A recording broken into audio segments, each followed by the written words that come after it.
We are the only youth-centered mental health charity in Hong Kong that addresses body image issues. So that's what makes us unique.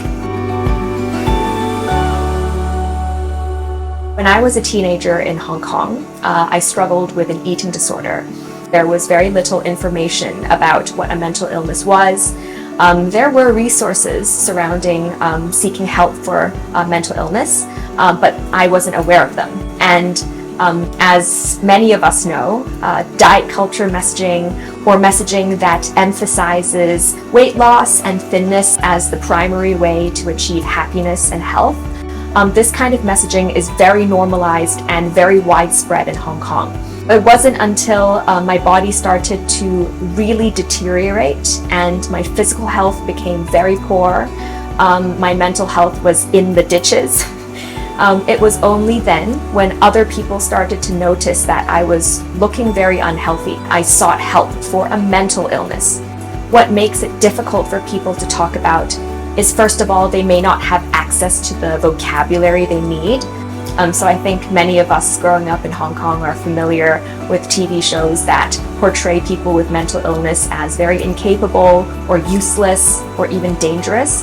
To speak of the taboo surrounding mental illness in Hong Kong, it brings to mind some statistics in Hong Kong that was reported by MindHK, so a local mental health charity. At least 61% of Hong Kong individuals struggle with mental health problem. The reason why mental health distress is particularly risky and dangerous amongst the Hong Kong context is because of the lack of structural support. I'm Steph. I'm an entrepreneur, a researcher, and a mental health advocate in Hong Kong. I started a charity called Banter.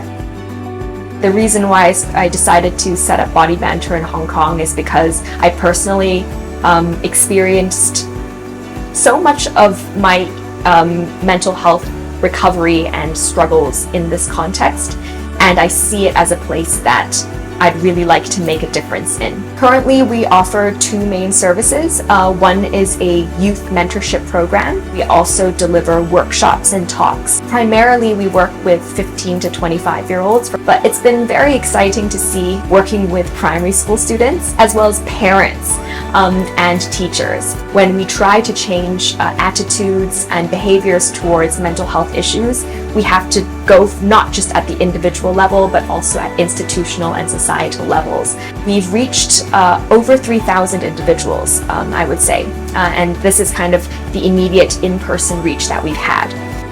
COVID showed us that it was important to care about mental health issues. After personally struggling with lots of various kinds of feelings of depression, anxiety, and loneliness, more people started to see it as a priority to care about.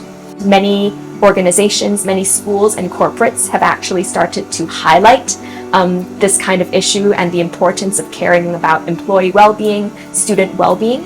And so this is very encouraging to see. Students with lower exposure to mental health topics, they usually ask about the personal relevance of the topic, and for students with more exposure usually ask about how they can make a difference in their communities. A lot of times in the workshops that Banter holds, I will have lots of awkward silences in the room. So I'll ask a question and no one will answer it because it might be a question that they've never heard before. So I might say to them, what do you think body image is? Feeling positively about your body all the time is impossible. And in fact, when we try to hold ourselves to that standard of constant positivity, it can be very damaging for our mental health. So what's a lot more realistic and what a positive relationship with one's body is accepting that we're going to feel a lot of different ways about our bodies. Treat our bodies with respect. Treat it nicely, with compassion. Eat foods that we enjoy. Do exercise that makes us feel good. The way I want people to see Banter is to be able to feel like when they come to our events or participate in our programming, that it feels like they're being invited to a party where everyone is welcome. I would definitely call myself an entrepreneur. It's basically the same as running a business, but you have a stronger sense of alignment to a social impact cause. And the strength of having a charity status in Hong Kong is that you are eligible for a lot of grants. Banter currently does not have any paid staff.